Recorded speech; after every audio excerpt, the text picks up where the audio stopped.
Hi everyone, and welcome to our World AI Day Bristol Lightning Talks. We have four quick talks from some fantastic speakers coming up. Please say hello to each other in the chat or on Discord. If you're in the Zoom chat, make sure your settings are on panelists and attendees so everyone can see your messages, and let us know if there's any issues with the stream or anything like that. So first up, we have Sony's Bern Irizarry with her talk Shapeshifting, which explores the call for IA to move beyond the realm of business. I'd like to say a special, huge thanks to Bern, as she is joining us live from LA, where it's 3:30 in the morning. You're a hero, Bern, and we're very grateful you're staying up late to speak today. So without further ado, I will hand over to you to kick things off. Awesome. Well, thank you for inviting me. This is a wonderful experience. And when I looked at what World IA Day meant and the theme of curiosity, I found myself ruminating long and hard and reflecting deeply on the impact that the pandemic, the racial protests, the kind of unrest in my nation. And I realized that the year had made me very much explore the personal trajectory that I was on. It made me look at my role, my identity, uh, my craft, and what I was going to be as a mother, as a partner, as a creator, an information architect, and a creative leader. I want to set the stage a little bit about the context of who I am. I'm a cisgender Latina. I am Puerto Rican and Dominican. I grew up in New York in the lower class suburbs of Long Island on lands that were stolen from Native peoples. I have benefited and been harmed by the systems in my country. The lightness of my skin often meant that I could move in places that my mother could not. I benefit from capitalism, ableism, and the cisgender norms that I work under. I'm a trained designer and sculptor, and when I was coming of age, the web was gray. Information architects roamed the halls of new media agencies in Soho. And I do remember when Jesse James Garrett first published The Elements of User Experience. This year, I had the opportunity to co edit a book and reflect on the impact that piece of work had on this discipline. I finally moved to Los Angeles in 2000, and I find that I find myself again on the lands of Native people, the Tongva and the Chumash. And my lived experience is one that is very mixed. One of the things that I want to share with you is a personal story um, that has been part of my family's lore. One of the things that happened is that when Trujillo was shot, my mother came to the United States. It was the 1960s. My uncle was in the military. It wasn't safe for my aunt and my mom to be there. So my grandfather sent my mother and aunt to the United States for safety. And when I was born, my uncle, the youngest colonel in the history of the military in the Dominican Republic, came up to see me. And my grandfather told my dad to look after this man, this colonel, and to watch over him. One night on an evening out, my uncle was stabbed 16 times in a bar on the Upper East Side of Manhattan. He would ultimately drag himself to St. Vincent Hospital, and he would die later that evening. The next day, it became clear that he hadn't come home and that something had happened. And my grandfather would ultimately come into the US and he would search with my father for my uncle, first in hospitals and then in morgues. They wouldn't find his body for 2 weeks because in 1960s New York, you were either white or you were black. And my uncle had been labeled a Negro. And this classification, this use of language, did not enable my family, who saw their son as neither of these things, to find his body. I can, from my earliest days, remember that the world had not been designed for me. It had not been architected for me. And as I came of age in the 2000s, and I came to understand that systems and structures and the things that I was creating were important, I found myself struck by a trade off, which was the radical ideas that I had as important as was going to a place of economic stability. I decided that the promise of technology the belief in my education and all that hard work, all that effort my parents put into getting me educated was important, right? I recognized that for whites in the room, I was not white enough. For Latinos in the room, my unaccented English meant I was not dark enough. I was not Latina enough. For the engineers in the room, I was not technical enough, which was really code for I was not male enough. And what I decided at that moment in time, understanding that my gender, my technology, the BIPOC person meant I was often the only one of my kind in a room. And I decided to use questions to help me understand how to survive and thrive. I was getting seats at tables that I probably shouldn't have. I was really young.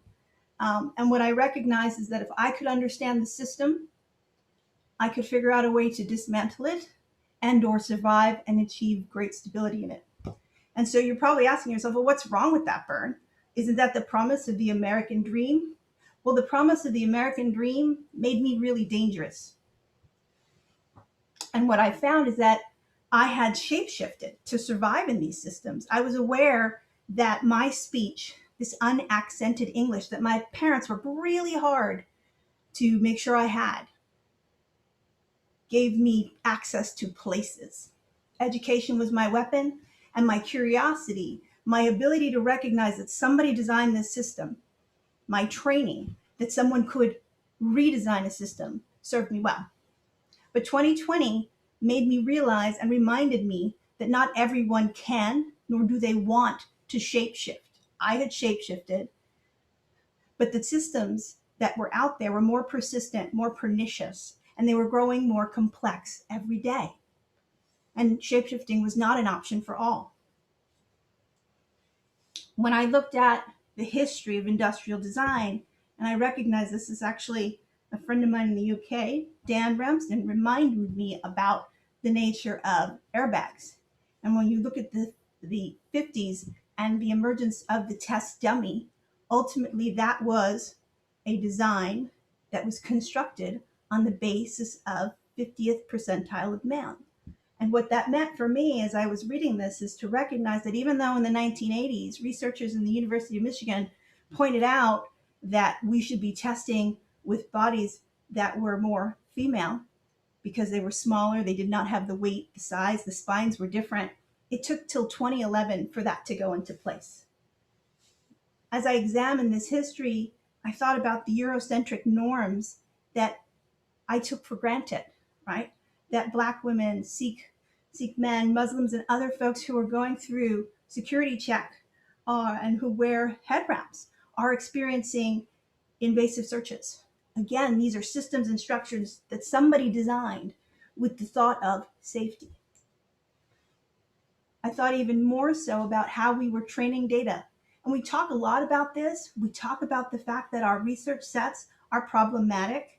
But I think about the nature of one of the authors that I was reading, and she describes her experience as a transgender woman and this idea that what was designed to detect risk was based on data that was not about her body, and that essentially the changes in her body would not match up. And invariably, when she would go through metal detectors, she would always be pulled aside. And then last year, actually probably about a year and a half ago, I had the opportunity to have Noreen Weissel, one of our own community, come and talk at one of our IA roundtables. And she talked about vulnerable populations. And one of the things she really made clear is that when we are designing systems of identification, those who are most vulnerable and most at risk can't really meet these standards of what we've coded for. So how do we create these different structures that will be inclusive and will give safety to those that we really want to help and assist? And that can be people who are refugees, folks who are not going to have the ID and the things that we believe make them identifiable when they need to get health care or other kind of benefits. So all this, I think, came to a crescendo as I really started thinking about the nature of COVID-19. And I saw that people of color were being hit hardest in my country. And this came from a couple of core things, right? These were folks who were already at risk because of the nature and access to healthcare. Were most likely to be those frontline workers who were allowing others and who were serving our communities. And what it made me realize is that this unrest, this protest, was an important moment in time for us.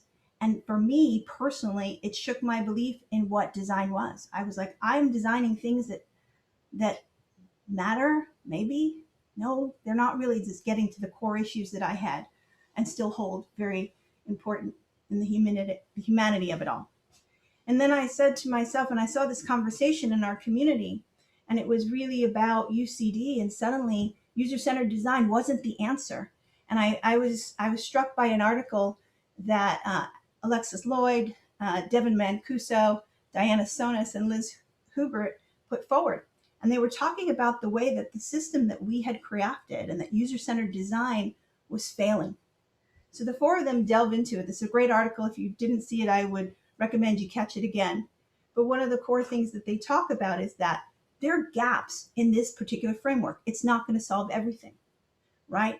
At its core, one of the things that they put forward is that because we are focusing on a user, which quite often can be a customer, we can find ourselves ignoring the experience of other people in this system, right? That lens, that focus makes us miss part of the larger picture. Another point that they said is a failing of these systems that we've been using to craft and serve people is that we make our environment so frictionless, so easy, that we are either not conscious of the harm our systems can do. We've seen in the past year a lot of conversation about the addictive nature of some of the technologies. More so and more interesting to me at this point in time is how that friction is offloaded to other communities.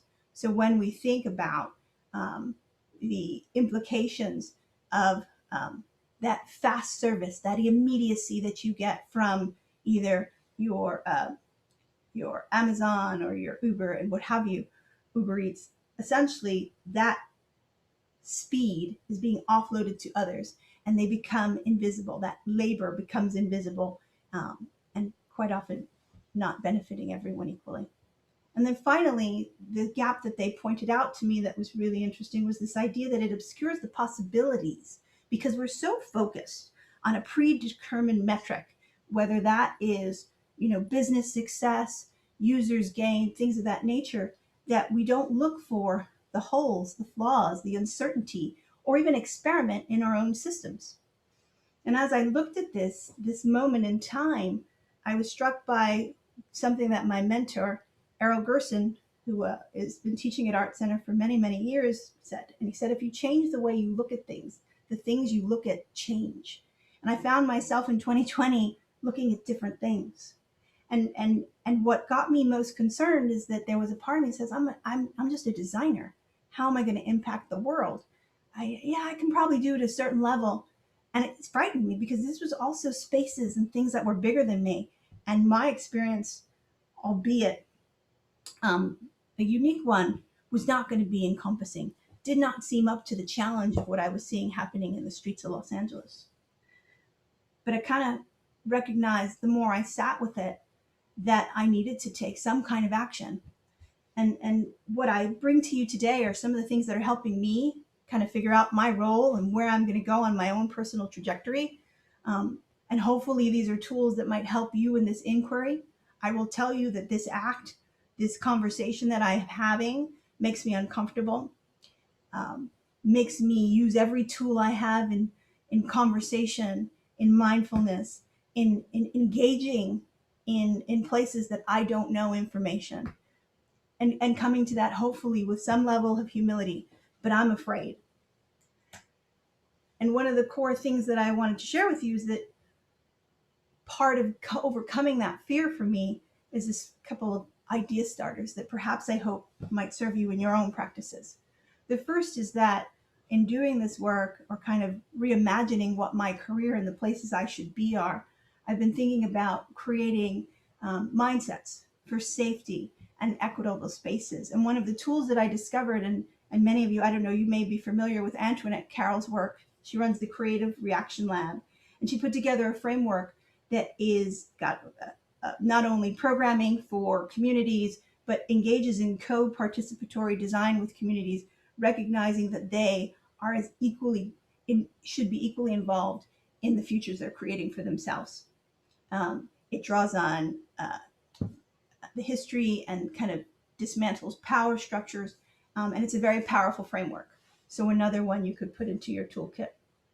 The second one that I found was interesting and appealed to my information architect heart was the idea of creating and developing common language. And you know, I think quite often I see folks, and there's conversations they're having about pronouns, about what things mean, but that idea of creating that common vocabulary is one that, for me, resonates because quite often, even just the conversation about the vocabulary is a benefit unto itself. This is a website. You can also get the cards with a critical alphabet, and basically each card is a letter of the alphabet and talks about a concept or theory. And I find this very valuable when I'm chatting with my teams or I'm just thinking through a problem. The other one that I found really helpful was to kind of uncover the exploits. And for me, you know, this idea of what might folks do in a system, what is the harm that might come of the first, second, or third order effects of what I do is something I like to examine and have found more important in the kind of work that I have been doing personally and with some of the ways that I go out into the community. This ethical explorer, I think, is really interesting because it's a visual way to talk about the different kinds of things and just make visible to people you're working with that could go wrong in your system. And it is available free for download. Systems thinking is something I'm just starting to scratch the surface on. I'm sure many of you in the audience probably have delved a lot deeper into it. But this book by David Peter Stroh has really been interesting to me. I've done a few bits around how you can really diagram out and make these invisible structures and consequences apparent. So I highly recommend this one. And the last one that I will kind of bring to you is this idea of answering the call, despite how uncomfortable I am. And these are two books that have inspired me. One really kind of talks about social justice education, but what I love about it is there's exercises and questions that I can use with myself and ultimately prepare me for conversations with others. And The Bridge Called My Back was a gathering of essays and writings by radical women of color. And it just helped me to deepen my empathy, and it reflected very much on my own personal experiences as a woman of color. So it's a wonderful book. And as I looked to finish this conversation with you today, at the end of the year as well, Peter Marville posted an essay on his site, and it really talked about the role information architecture could play. And what he challenged and said was that he was actually apologizing for the place in which he had set information architecture and that it had only been put into a business context. And the challenge that I took away from what he said in that article was that the skills that I have, the nature of what I do, is not about the thing that provides me economic stability. It is not only going to be in service of business. And that as I go into this next chapter in my life, the way I will use my skills of language and classification are going to change this world. They are going to shift the places that people are occupying. And I want to do that with people. And I want to do that to create something that's better for my son and better for everyone. So you might call me a bit of a idealist, but that's where I'm going. Thank you. Wow, thank you so much, Bern. That's such an inspiring talk. I absolutely love that that Errol Gerson quote. I think we don't have any questions at the moment, and we're a little pushed for time. So if I could ask anyone if they have any questions for Bern, drop them in the chat. Next up, we have Wellesley-Davies, who is head of design at Nomensa, and I'll And I'll hand over to Will to kick things off for his talk, The Push and Pull of Curiosity. So over to you, Will. Thank you. Can you hear me okay? Yep. Check. So thank you, Bern, and I think you demonstrate the sort of real importance of challenging the environments we're in and the importance of asking questions, which actually links very nicely to the sort of my talk in terms of looking at the forces involved in our curiosity. When we think of push and pull, we're really referring to the kind of directional forces that our curiosity kind of informs, the questions we're asking and our ways of making sense of the environment around us. I remember my son once asked sort of, why do we call zebra crossings, as if to question it's not there for zebras to cross. But actually it's a brilliant example of demonstrating our ability to deal with patterns and abstract meanings in more automated kind of processes. You know, the pattern of the stripes as a strong visual pattern we can easily recognize in a kind of busy kind of urban environment. And the term of zebra is a great example of a more abstract kind of reference. And yet we just treat it as a very normal and almost sort of utilitarian kind of function in the way our cities work. So it's a great sort of starting point about how we read the world and how our minds work. When we think of push and pull, and apologies to sort of trigger holiday memories, and we're all desperate to go away. But when we are on holiday, we tend to sort of allow our curiosity to kind of steer our kind of path. We use our kind of almost sort of automatic ways of reading the world around us to sort of drive where we go. And that can actually be good and so sometimes bad. You know, sometimes it's, is there a little piazza at the end of the street? Can we grab a coffee or an ice cream? Other times it looks a bit dark and shady and I'm not sure. And we're not consciously sort of looking at all that information and thinking why, but it comes through as a kind of an emotion. And so these forces can kind of both draw us down a path, but also kind of bring kind of caution and resistance to how we behave. We've all been on journeys sometimes where we've sort of sat in a car, driven to work, driven to a destination, and then realized at the end, I can't remember how we got here. And I think this is just another powerful example about how we think and our capability to deal with a lot of functional, complex information, whilst also think about other things. It sort of demonstrates our ability to deal with a lot of information in a non-conscious state. And of course, we kind of operate something like about 90% of our thinking is non-conscious, and yet the sort of conscious side is only about 10, obviously. And then the combination of that is what actually informs our sort of emotions and our kind of behavior. And so this 90% is significantly important in how it influences the way we make decisions. So when we think of how these forces then impact our usability and our sort of digital experiences, we can start to see how each incident and interaction can influence future ones. And those sort of positive and negative, those push and pull forces can be quite sort of influential in how it sets up our reading of information, our motivation to come back and use a service again, or our motivation to move through an experience. But in the same way, if information and the context of that information isn't answering our questions, it can have a pull the other way. It can start to pause our kind of progress. It can begin to affect whether we want to trust the journey we're going to go on. So in design, we have to think about how to design these spaces for a kind of curious mind. How do we deal with those questions?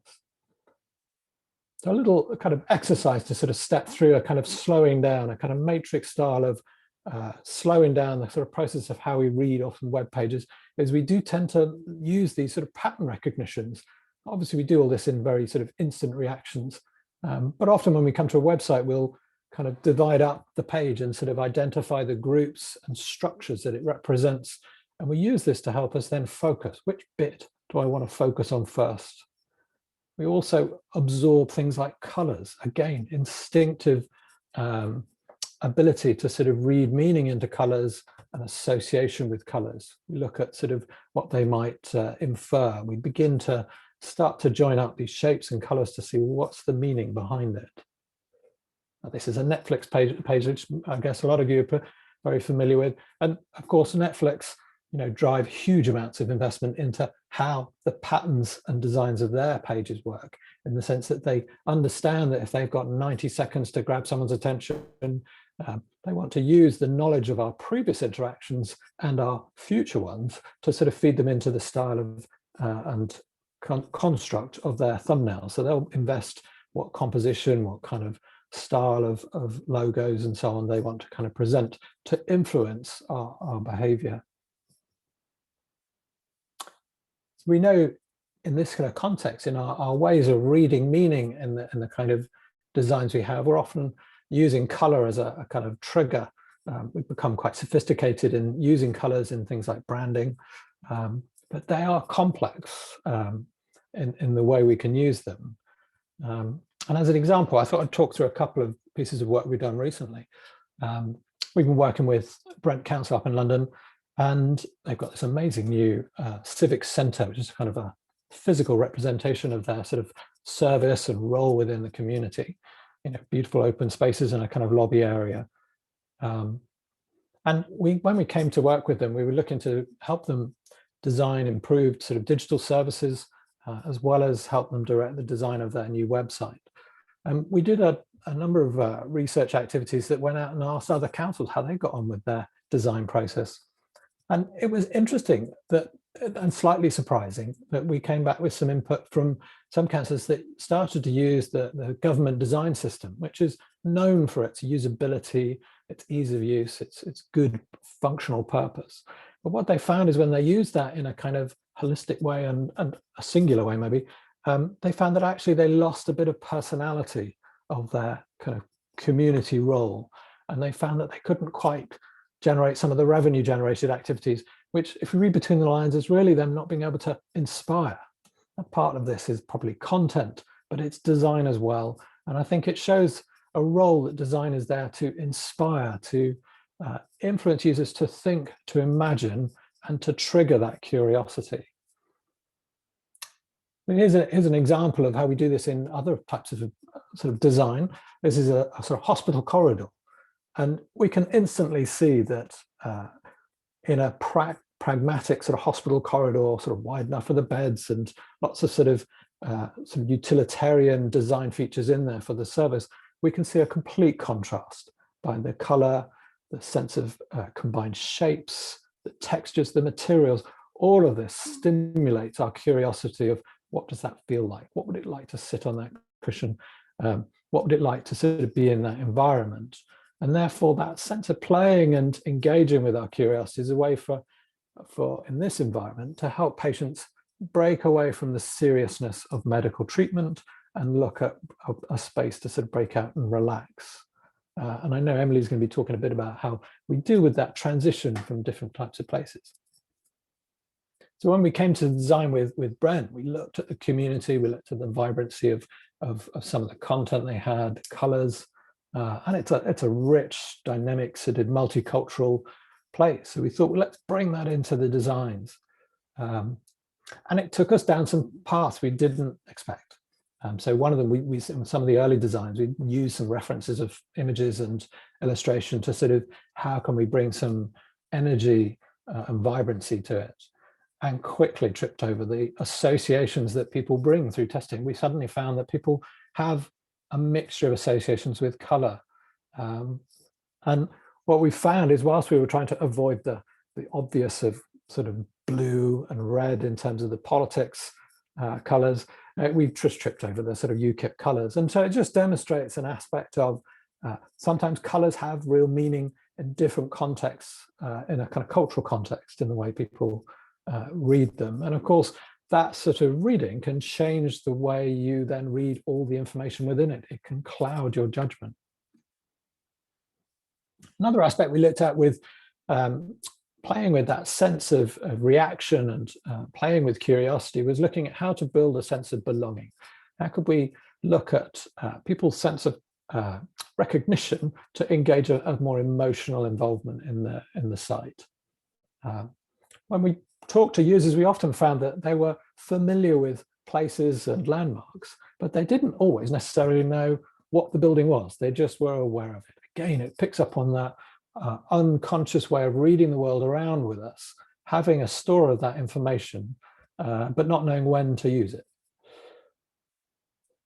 So what we developed with this design, as part of the design, we used, developed a sense of literal sort of pattern playing to create the little sort of horizon landmarks references. These work as little patterns that as you go through the site in different places, we can surface them with little characters that reflect some of the people and the diversity of the community, and that those horizons can change. And then where people see a connection that they reflect, oh, that's the high street that I go past every day.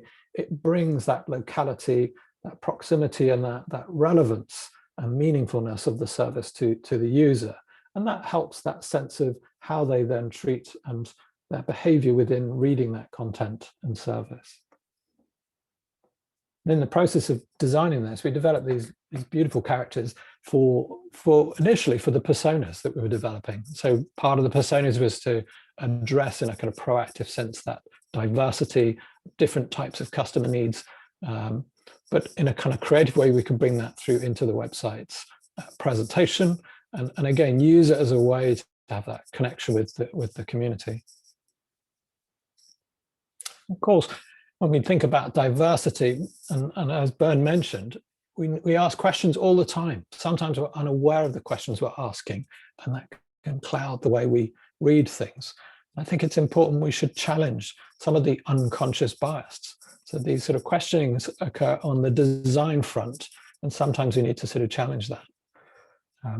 Working with another client in Walsall, we've been, one of the things which Bern mentioned as well, with that sense of sometimes when we look at design, we can be very kind of blinkered in what we're trying to do. We sort of look at optimizing, we look at efficiency and speed, and that drive for that kind of commercial sort of aptitude to our design can begin to bring in and reinforce some of the sort of unconscious design decisions. Often when we look at things like icons, we're going to sort of say the obvious. It's not strong enough, it's not clear enough, or they're not distinct. And yet, actually, when we look at the representations here of people, they do tend to follow a convention of actually being quite originated around potentially relating to a white figure, a Western figure. And so it makes you start thinking, well, what do you feel if you're not that kind of person and it doesn't reflect who you are? And those are, again, these forces of curious questions that start to question, well, if that's how you reflect the people you're trying to meet and reflect, connect with, where does that leave me? And that lingering unanswered question can influence how people then treat and trust your services. So in the case with Walsall, we've deliberately set out to create different shapes and representations of people to reflect some of the culture, the diversity, the ethnicity within the community. And I think it just helps in a very small, subtle way to improve the way people respond to the services. So we come back to a zebra crossing, and this is just a wonderful example, I thought, has been developed by Camille Wallala, who's an artist in London, and she designed this as a part of a redevelopment of an area in Southwark in London. And it was really about reimagining the everyday experience. And I thought it was a great example to sort of come back on, to sort of think about the importance and responsibility that designers have in terms of helping engage with people and the way they imagine the world, and to be a bit more conscious about these forces that push and pull us and the consequences they have within the way they affect our journey. So really sort of to sort of wrap up, our forces of curiosity, of push and pull, really do sort of are kind of informed in many different sort of imaginative ways. And I think, as I say, it's a responsibility for us to think about those in a more mindful way, and sometimes challenge conventions where we tend to be pulled into the previous best practice.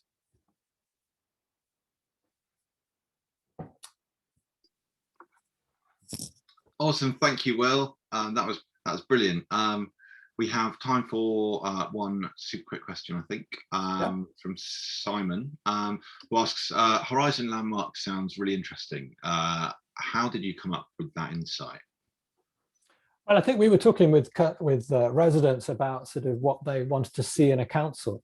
At the same time, we were also talking about what the work of the council is, and often there's this value exchange in terms of councils are trying to communicate the value that of the work they do to the community, and vice versa.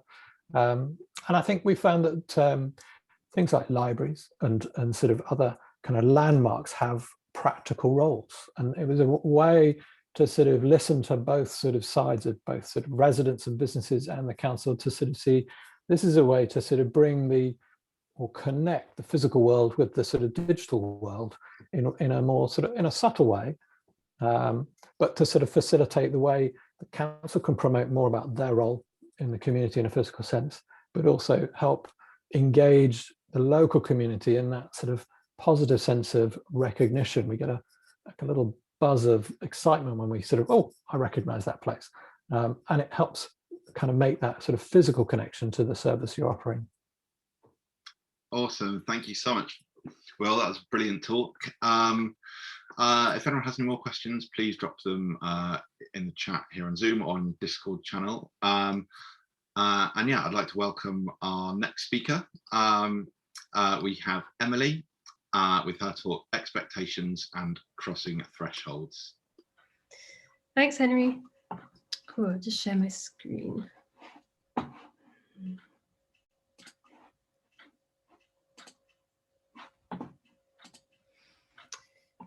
Okay, you seeing that all right? Assuming yeah, yes. All good. Cool, okay, well, thanks for lending me your time today, precious weekend time. I'll try and do my best with it. So without further ado, I'll begin. Okay. Picture yourself on a road trip.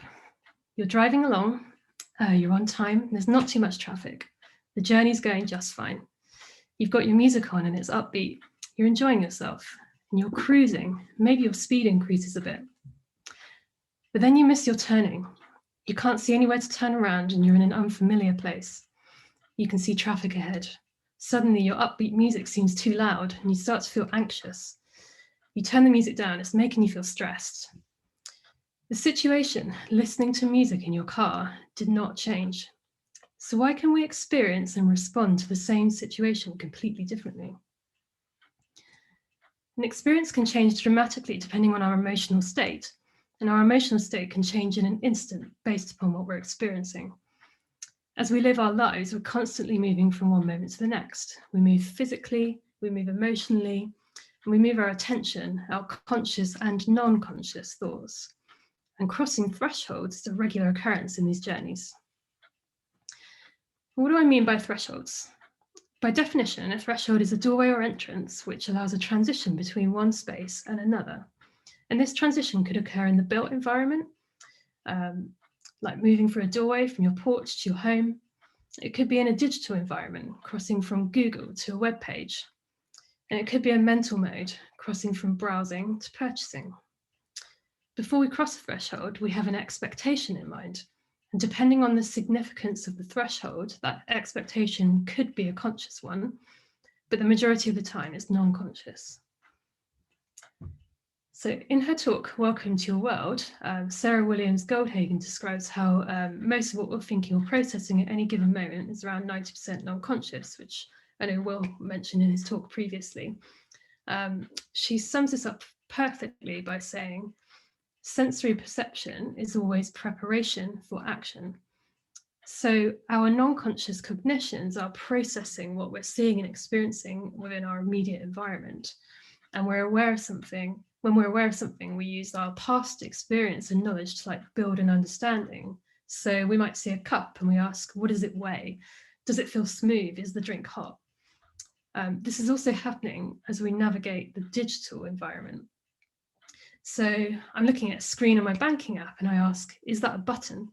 What will tapping it do? Is this a final step? What happens if I scroll? What we experience after we cross that threshold will either match our expectation or it won't. So how does this relate to design and information architecture? I've got two examples to illustrate the crossing of a design's digital threshold. So in the first example, I want to listen to some music. I open Spotify and I see my home feed. I browse the options presented and decide to play a daily mix. The moment I make that decision and press play, I cross a threshold. I transition from one space to another, from the home feed to the playlist, from browsing to listening. And the home screen has set my expectation before I cross. So in the second example, I need to tax my car. I go online, I find gov.uk tax your vehicle page, and I click start now. The threshold I cross here is from search to task, finding the correct page to fill in the form. My expectation has been set by this introductory page. So to understand how these two designs are managing and meeting our expectations, let's dig a little deeper. So earlier I said, as we live our lives, we're constantly moving from one moment to the next. Passing time is driving the moments to change, but our curiosity and our needs are choosing which direction. Listening to music is something we associate with pleasure and creative discovery and curiosity, while keeping your car taxed is a task that just needs to be done, something we probably prefer not to have to think about at all. So reversal theory then is a framework that can help us to make sense of these movements and experiences. Reversal theory was initially developed by British psychologist Dr. Michael Apter, who actually grew up and studied in Bristol, and psychiatrist Dr. Ken Smith in the mid-70s. The theory is described as focusing on the dynamic qualities of normal human experience to describe how a person regularly reverses between psychological states, reflecting their motivational style, the meaning they attach to a situation at a given time, and the emotions they experience. So the theory proposes a framework of human experience that's structured into 4 pairs of meta-motivational states. Meta-motivation being the motivation behind a motivation. So within each pair, only one state can be experienced in any given moment. The reversal happens when we transition or reverse between the states, and a reversal can be triggered by the experience a person is having. You can switch rapidly between states to kind of check in, but you can't be both at once. The combination created by the 4 states that a person is in define our emotional experience, and therefore reversal theory emphasizes the changeability of human nature. It's a big subject, and I'm not going to attempt to do it all, but I want to focus on a specific part to help us understand how to design in sync with people's emotions and expectations. So the part I want to focus on is the first pair, which is serious or playful, telic or paratelic. So are you motivated by achievement, like buying car tax, or by the enjoyment of the process, like listening to music? By the destination or by the journey? It gets really interesting when we see how, depending on which meta-motivational state we're in, it influences the experience we're having. So if we look at this graph, the blue line represents a serious state, and the pink line is a playful state. At the low arousal end of the scale, we could be experiencing either relaxation or boredom. At the high end of the scale, excitement or anxiety. Excitement and anxiety are both states of higher arousal, but the difference in what we experience is vast.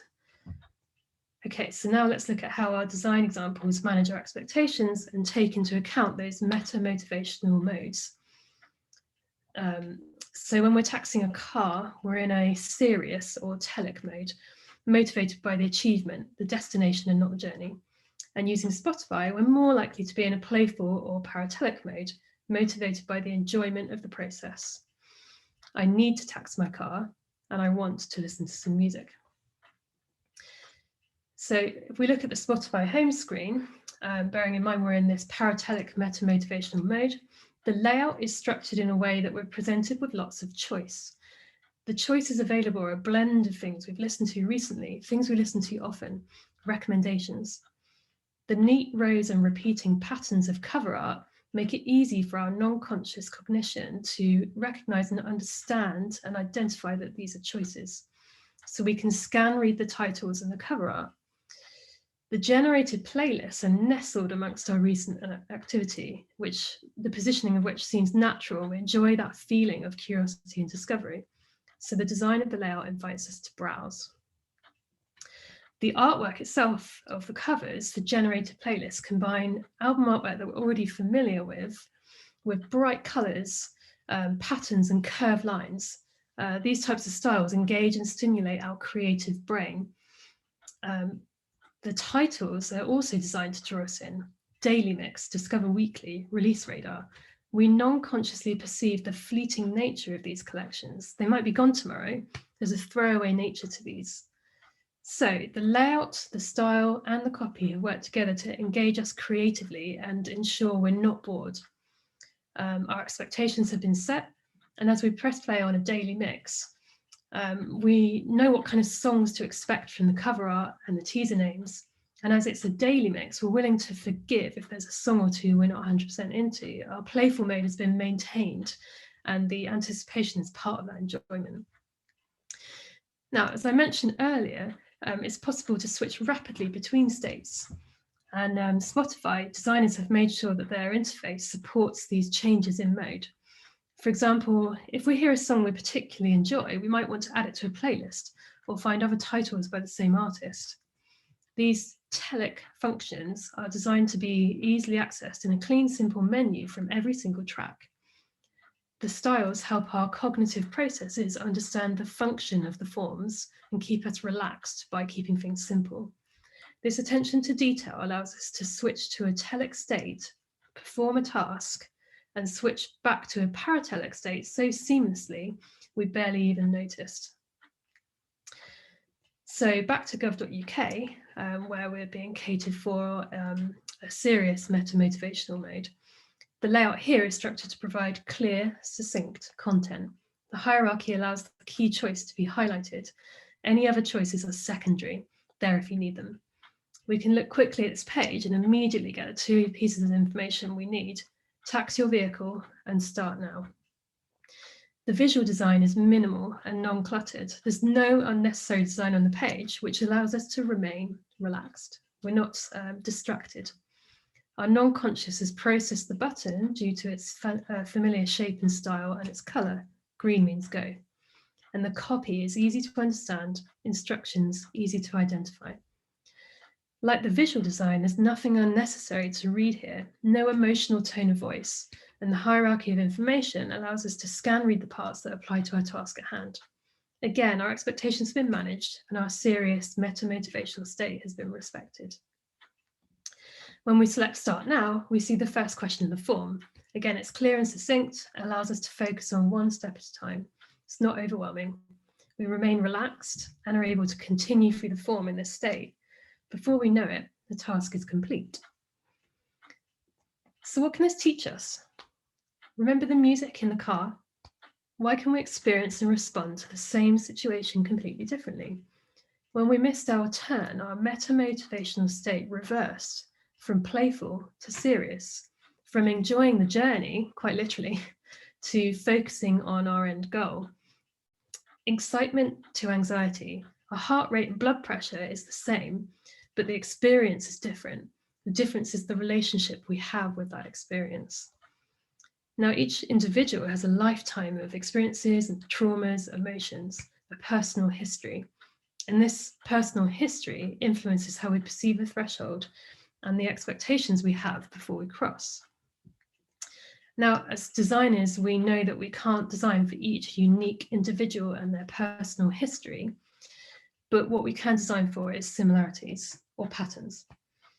And considering our meta-motivational state can help us to design with respect for emotions. It kind of gives us that constraint and helps to understand how our emotions are affected when we move through these thresholds, just like Spotify and gov.uk.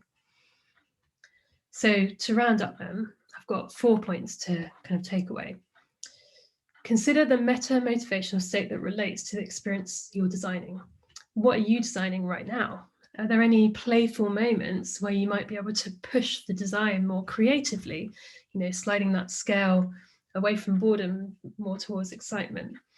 Or on the other hand, are there any parts that you feel like you might need to tone down to maintain that relaxed state and not to aggravate? Once you've identified the states throughout the experience, you can use design to respect them. And now that you better understand the emotional constraints, you can push them. Create a structure of content and visual and written language that responds to the state in a considerate way. Don't unintentionally reverse people from relaxation to boredom or excitement to anxiety. Actively use the meta-motivational state as a rationale for design decisions. Share this with your client to help them better understand the design you're advocating. You could try integrating the different states into early workshop discussions for your projects, into journey maps, or maybe even into kind of persona needs. And then when you test an experience with people, you can ask questions and look for clues in their answers that will help you to decode their emotional signals. Did the experience match their expectation? Did any part trigger a reversal? So by understanding why people do what they do, we can better use our design power to meet people where they are with kindness and consideration. Thanks for listening. Well, thanks, Emily. That was so interesting. And I think everyone, has fallen in love with the design of your slides as well. We're a little bit pushed for time. So if anyone has any questions, please ask them over on the Discord channel. And I will hand over to our final lightning talk of the day, which is from our search and social expert, Pete Kay, with his talk, Shining a Light in the Dark.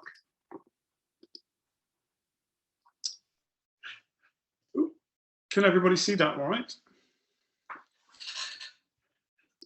Yep, all good, Pete. Fantastic. That was a really good talk, Emily. I'm just now trying to manage my anxiety levels and bring them down through the wonders of design. But I'm just going to turn off my video so it doesn't break my bandwidth too much and take you through my talk, Shining a Light in the Dark.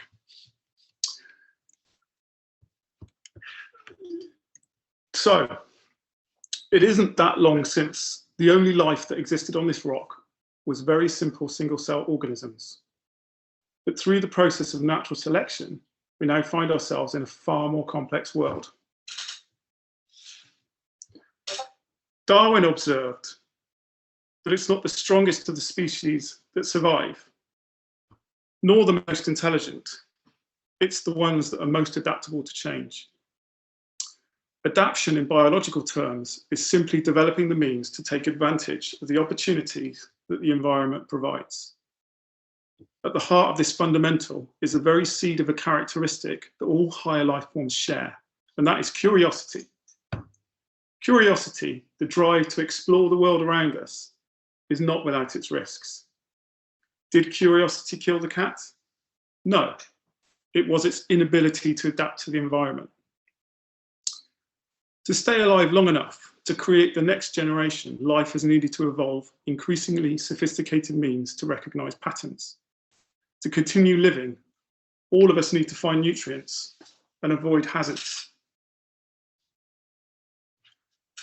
For example, if you came across a chicken in the wild, you might want to eat it. But if you came across a cassowary, the most dangerous bird on the planet, you would definitely want to be somewhere else. Pattern recognition is a survival tactic that through natural selection has become intrinsically baked into all living things. But evolution, whilst driven by pattern recognition, in itself creates new patterns. It's a feedback loop. We know that as life has diversified, the density of living things on Earth has increased, ecosystems developed, increasing the complexity of the natural world. This creates new challenges, but then in turn drives diversification further. So let's consider this from our perspective. As we've evolved, our natural curiosity has not only driven us to explore, but to use what we find to shape the world. Curiosity has driven social and technological innovations that have extended our species way beyond just survival. We're now architects. This means that we now find ourselves in the information age, the evolution of communication from simple grunts and gestures to the complex world that we all share. At the micro level, we're now building digital products, simple systems that are both formed by and create data, streams of data.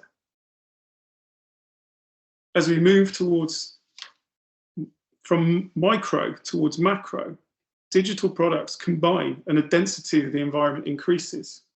Streams of data become rivers.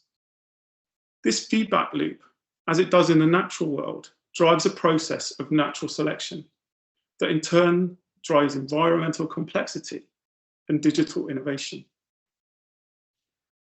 Until we find ourselves in a sea of digital information, at this level, the meso level, it can be easily to find yourself lost, surrounded by so much information, it's impossible to get your bearings. But with the natural world, there are always patterns that provide the curious with meaning. In digital, the ability to recognize them delivers very real advantages to the companies that are able to do this at the meta scale.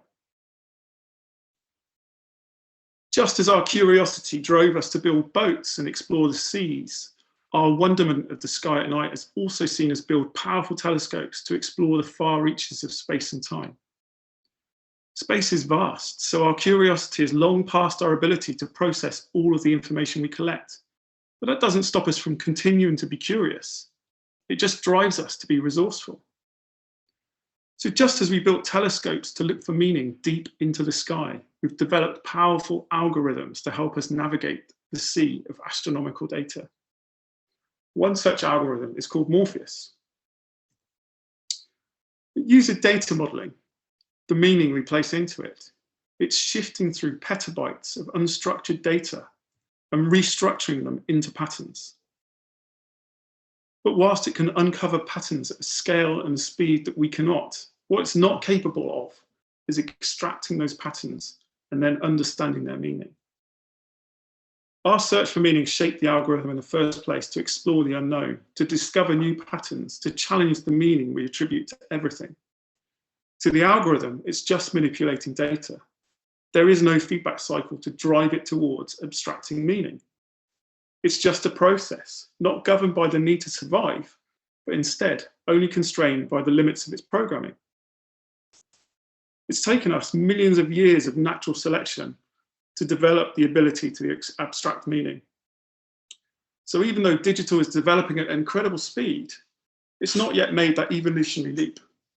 Will it ever make that leap? Could it ever, when isolated from the ultimate pattern of life and death? Just as we use algorithms to help us unlock the mysteries of the cosmos, the world of business is using them to create an advantage. Business is a process of evolution, of natural selection. There's a life cycle at play, a feedback loop, driven by competition. Tech giants such as Apple, Microsoft, and Google have created business models that are formed around large-scale digital feedback loops. They collect data from their users and they use that to develop an advantage. So does that mean having the most data, the biggest reservoir of information, delivers the key to success? As we've seen this year, there are real-world consequences for the approach companies take to data. So as in nature, where diversification can provide a competitive advantage, differences in business approach to data can also drive an advantage. If the business gets it wrong, if there's an imbalance between its needs and the needs of its customers, it might fail. What this means is that it's not down to the size of your data ocean, but how you navigate it, the patterns you observe, the meaning that delivers, and the actions it guides you to take. Consider Apple's approach when it comes to privacy. They've diverged significantly from their competition. Tim Cook recently said, In a moment of rampant disinformation and conspiracy theories juiced by algorithms, we can no longer turn a blind eye to the theory of technology that says all engagement is good engagement, the longer the better, and all with the goal of collecting as much data as possible. Whilst not mentioning them by name, it was obvious he was taking a swipe at Facebook. Does Apple's approach to data provide it with a competitive advantage? Definitely. And I'm grateful for the direction that they've taken, because they've recently started working in a sector that's very close to all of our hearts, and that is health. Apple moving into health is a logical step for their business. The global spend on health in 2021 is estimated to be $10 trillion, which dwarfs the market that they currently operate in. By making this move, they're evolving, they're exploring new patterns, they're avoiding the cassowaries. Apple's approach to privacy and confidentiality means that they are far more trusted than their competitors. This and their massive cash reserves gives them room to explore, to be curious. Anyway, what are they up to? The NHS has one of the most wicked data problems that exists, our health records. Every 36 hours, the NHS deals with over 1 million patients. And this is the craziest part for 2021. For every patient it treats, a physical, real-world health record is created. This is a medical records room. There are rooms like this in every hospital and doctor's surgery across the country, all crammed full of patient notes that they keep for up to 8 years. If you think of those folders like a star in the sky, there's a whole solar system of health data just sat on our shelves across the NHS. In this form, the information is fragmented, easy to lose and difficult to access when it's needed quickly. There are common approaches to how the folder is structured, but that's about as far as it goes. Because due to the way the NHS procures technology, one hospital's tech stack will be wildly different from the next. So paper records remain firmly at the heart of this system. The accessibility, confidentiality, and reach of Apple's technology means that we can not only enter this environment, but they're restructuring it. So just like they did with iTunes, Apple is building an entire ecosystem that's designed to bring everything health-related together. They're working across this sector to establish a common data model, but because they have such broad reach, is being adopted where so many others have failed in the past. The data model and the structure it creates allows developers to use APIs to make connections between data that has been siloed for years. They're backing this up with apps for clinicians and researchers, creating carefully managed, confidential, and secure routes into a cosmos of data. They're building an ecosystem that choreographs both supply and demand whilst overcoming one of the hardest challenges that exists in healthcare management. And the really exciting thing is that they're not just doing this here in the UK, they're doing this across the globe. What that means is that they're building a resource connecting those that deliver and receive healthcare, the likes of which has never existed before. They're building an ecosystem that will spur on our collective curiosity, encouraging us all to explore. Who knows what will be possible in the field of cardiology when all of the ECG and activity data from our watches and phones is combined with the medical histories of millions of people across the globe? What hidden patterns will emerge as clinicians and researchers navigate this vast resource? What new treatments will they discover? How will that drive others to explore further? What will the impact of this digital innovation be on the health of the world? No one knows. How could we? But the potential is astronomical. So to round this off, let me leave you with this final thought from the father of stargazing himself. And that is, all truths are easy to understand once they are discovered. The point is to discover them. Thank you very much. Wow, thanks, Pete. What an interesting presentation. And yeah, I personally enjoyed your mention of a cassowary. I thought you might like that. We have one question from Simon, quickly before we all break for lunch. Simon asks, do you think what we uncover in the future will help us to design a better future for all of us? That's a good question. If we're responsible, I think is the best answer to that.